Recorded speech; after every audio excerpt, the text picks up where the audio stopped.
करवा चौथ व्रत कथा। बहुत समय पहले की बात है। एक साहूकार के 7 बेटे और उनकी एक बहन करवा थी। सभी सातों भाई अपनी बहन से बहुत प्यार करते थे, यहाँ तक कि वे पहले उसे खाना खिलाते और बाद में स्वयं खाते थे। एक बार उनकी बहन ससुराल से मायके आई हुई थी। शाम को भाई जब अपना व्यापार व्यवसाय बंद करके घर आए तो देखा कि उनकी बहन बहुत व्याकुल थी। सभी भाई खाना खाने बैठे और अपनी बहन से भी खाने का आग्रह करने लगे, लेकिन बहन ने बताया कि आज उसका करवा चौथ का निर्जल व्रत है और वह खाना सिर्फ चंद्रमा को देखकर उसे अर्घ देकर ही खा सकती है। चूंकि चंद्रमा अभी तक नहीं निकला, इसलिए वह भूख प्यास से व्याकुल हो रही थी। सबसे छोटे भाई को अपनी बहन की हालत देखी नहीं जाती और वह दूर पीपल के पेड़ पर एक दीपक जलाकर चलने की ओट में रख देता है। दूर से देखने पर वह ऐसा प्रतीत होता है कि जैसे चतुर्थी का चांद उदित हो रहा हो। इसके बाद भाई अपनी बहन को बताता है कि चांद निकल आया है, तुम उसे अर्घ देने के बाद भोजन कर सकती हो। बहन खुशी के मारे सीढ़ियों पर चढ़कर चांद को देखती है, उसे अर्घ देकर खाना खाने बैठ जाती है।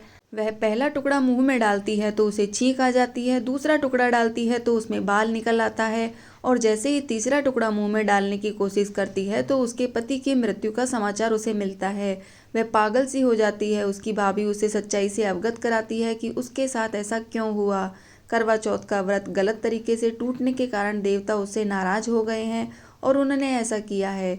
सच्चाई जानने के बाद करवा निश्चय करती है कि वह अपने पति का अंतिम संस्कार नहीं होने देगी और अपने सतीत्व से उसे पुनर्जीवन दिलाकर रहेगी। वह पूरे 1 साल तक अपने पति के शव के पास बैठी रहती है, उसकी देखभाल करती है, उसके ऊपर उगने वाली सुई नुमा घास को एकत्रित करती जाती है। 1 साल बाद फिर जब करवा चौथ का दिन आता है, उसकी सभी भाभियां करवा चौथ का व्रत रखती हैं।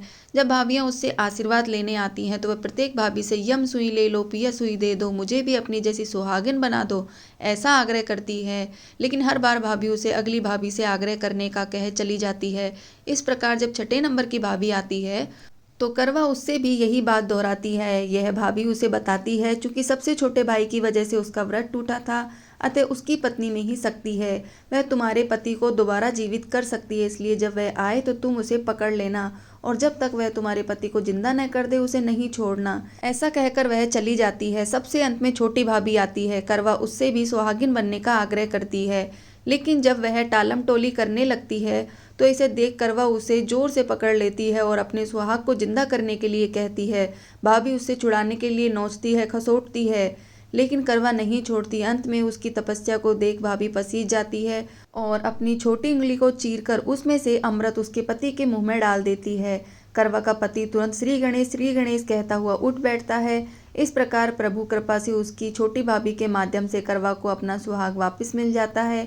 हे श्री गणेश, माँ गौरी, जिस प्रकार करवा को चीर सुहागन का वरदान आपसे मिला है वैसा ही सभी सुहागिनों को मिले। कहते को सुनते को हुकार भरते को। जय हो चौथ माता की।